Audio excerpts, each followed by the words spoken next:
আপনি যাকে আগুন মনে করেছিলেন, আমি তাকে জ্যোৎস্না ভেবেছিলাম।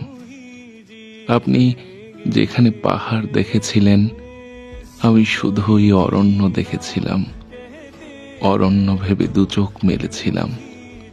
আপনি যাকে ঘৃণা করেছিলেন, আমি সেই ঘৃণাকে ভালোবেসে সারা জীবন কাটিয়ে দেবার প্রতিজ্ঞা করলাম।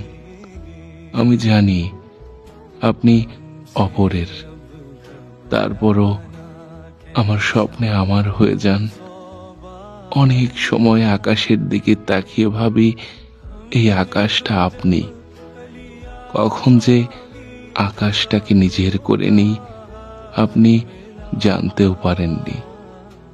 গোটা দিগন্তটা আমার স্বপ্ন।